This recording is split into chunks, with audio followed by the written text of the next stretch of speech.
산울림은 맏형 김창완 씨를 비롯해서 둘째 김창훈 씨, 그리고 막내 김창익 씨, 이렇게 삼형제로 이루어진 가족 밴드입니다. 우리나라에서 비틀즈만큼 인기를 끌었고 신중현 씨만큼이나 우리나라 대중가요에 개혁을 이끌어냈다고 해도 과언이 아닌데요. 이 전설의 그룹 산울림은 김창완 씨의 해체 선언으로 그만 역사 속으로 사라지고 말았습니다. 과연 어떤 일이 있었을까요?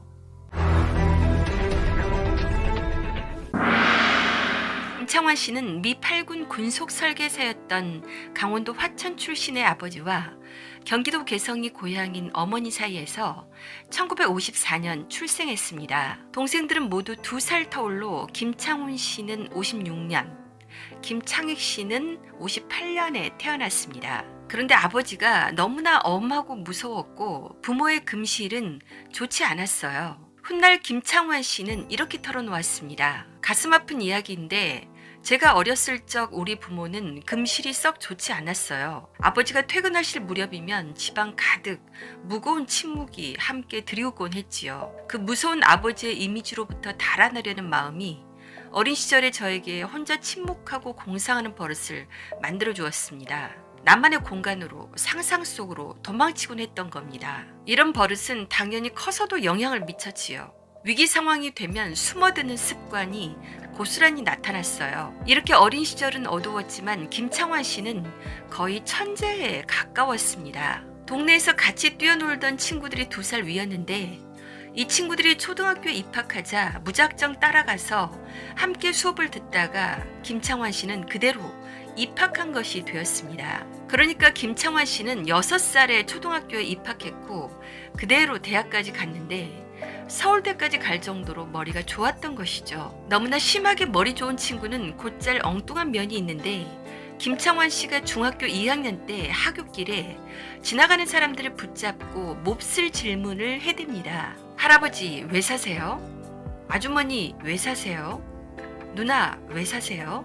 고등학생 때 창덕궁에 사생대회를 갔는데 빈둥빈둥 놀다가 그림 제출할 시간이 되자 도시락에 남은 밥풀을 도화지에 문질러 놓고 그 위에 낙엽을 확 뿌려서 발로 밟아 제출했습니다. 제목은 가을이었는데 상을 받았다고 합니다.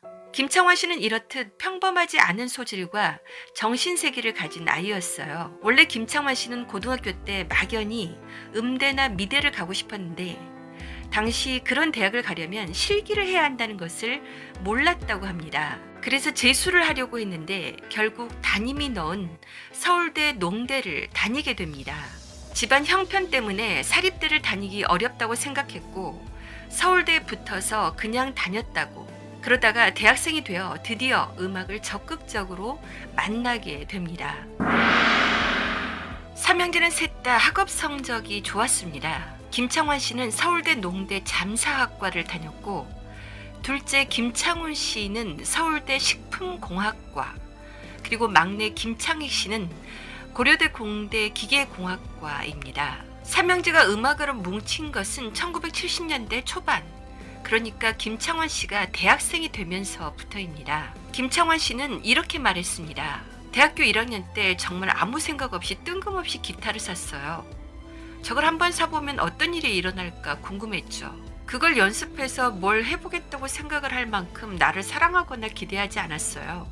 돌이켜보면 그때 굉장히 한심한 시절이었죠. 1970년대 초반 김창완 씨는 기타를 고물상에서 중고로 500원을 주고 사옵니다. 그리고 기타 교본을 보고 연습을 하다가 한 달 만에 작곡을 흉내내 봅니다. 그리고 산울림 데뷔할 때까지 100곡 정도를 씁니다. 나중 거의 1년마다 산울림의 정규 앨범을 발표할 수 있었던 것은 이 무렵 워낙 많은 곡을 만들어 놨기 때문이에요. 김창완 씨는 음악을 창작하면서부터 극도의 좌절감과 무력감에서 조금씩 탈출하는 느낌을 받았다고 합니다. 그런 맏형의 영향으로 둘째도 기타를 잡게 되었고 막내는 드럼을 하게 되어 삼형제가 취미로 밴드를 하게 된 거죠. 그러나 이들이 연주하는 소리가 너무 시끄러워 동네에 원성을 사게 되었고 어쩔 수 없이 계란판을 방벽에 붙여 방음을 했습니다. 이 당시 어머니는 동네 사람들의 항의에 사정사정하는 것이 일이었습니다. 그렇게 취미로 아마추어 밴드를 하다가 1975년 김창완 씨는 대학을 졸업하죠.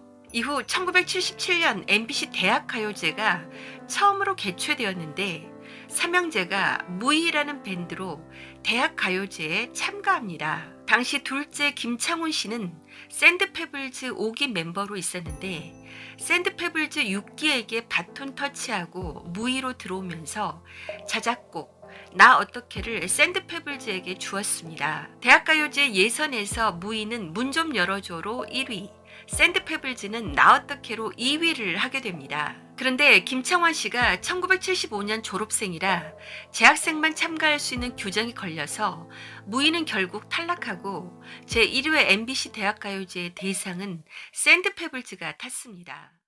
나 어떻게 너를 잊고 살아갈까. 이후에 나 어떻게가 둘째가 쓴 곡임을 알고 음반을 만들자는 제의가 들어왔는데 삼형제는 그때까지 직업으로 음악을 할 생각이 없었습니다. 다만 이제 사회생활을 할 나이가 되었기에 지금까지 해왔던 음악을 마지막으로 기념하는 의미에서 음반 제안에 응했고 이렇게 해서 산울림 1집이 나왔습니다. 산울림은 대중의 반응을 전혀 기대하지 않았고 단지 음반을 내고 싶었다지만 1977년 12월에 발표한 앨범은 초대형 대박을 치게 됩니다. 이때 레코드판이 40만 장 팔린 것으로 추정되는데 당시 기준에서는 상당한 대박, 요즘 기준으로는 500만 장에 해당하는 셈이라고 해요. 이렇게 경천 동지할 만한 산울림 음악이 탄생하게 됩니다. 산울림은 음악을 배워본 적도 없었지만 또한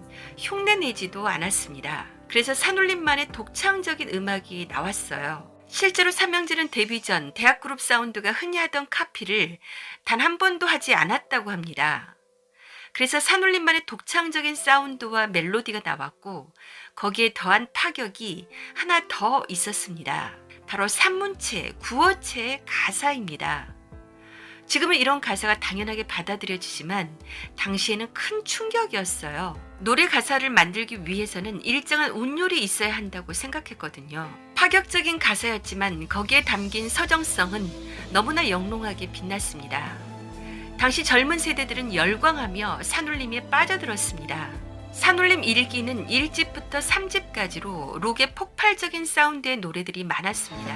아니 벌써 해가 솟았나. 꼭 그렇진 않았지만 구름 위에 뜬 기분이었어. 내 마음에 주단을 깔고 그대 길목에 서서 그런데 아이러니하게도 이 매력적이면서도 독창적인 음악의 완성은 그 당시 심의의 심각한 간섭에 의해서 나왔다고 합니다. 당시는 악보 검열, 가사 검열이 횡행하던 시절이었습니다.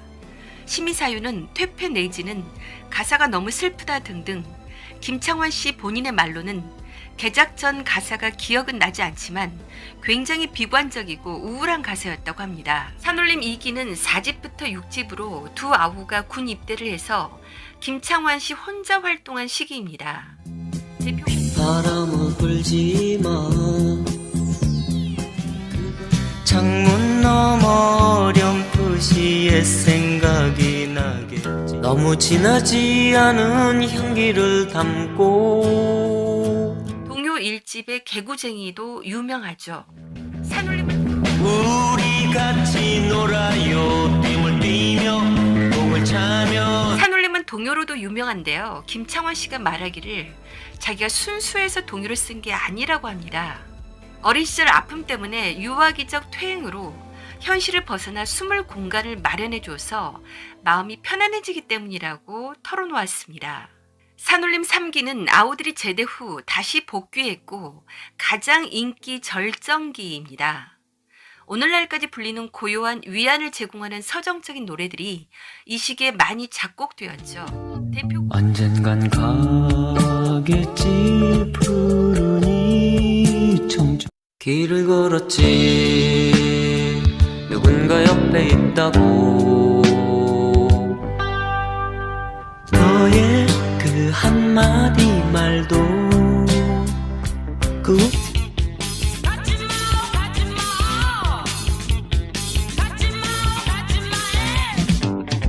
산 할아버지 또한 1983년에 발표한 김창완 씨의 솔로곡 어머니와 고등어는 이 시기에 소중한 수확이죠. 트로트 같은 창법에서도 김창완 씨 노랫말의 비범함은 여전했습니다.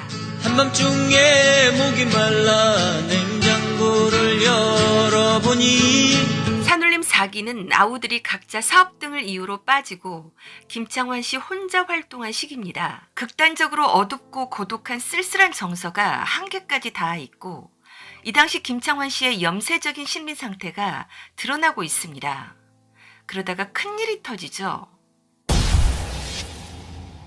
막내이자 드러머였던 김창익 씨는 1990년대 말 캐나다로 이민을 갔지만 이후 한국과 캐나다를 오가며 꾸준히 음악 활동을 했습니다.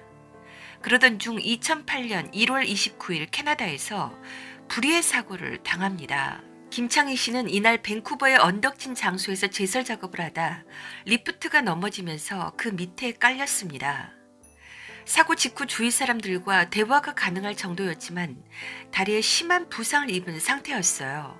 앰뷸런스가 도착했을 때는 산소 호흡기를 대야 할 정도로 호흡이 좋지 않았습니다. 그리고 병원으로 옮겨진 후 끝내 숨을 거둡니다. 다리가 심하게 다쳐 있었지만 생명에는 지장이 없어 보였는데 약간의 시간이 흐른 후 그렇게 황망하게 세상을 떠나버린 것이라 더욱 충격이 컸습니다. 향년 50세. 맏형 김창완 씨는 SBS 아름다운 이 아침 김창완입니다 방송 직후 동생의 사망 소식을 듣고 오열했습니다.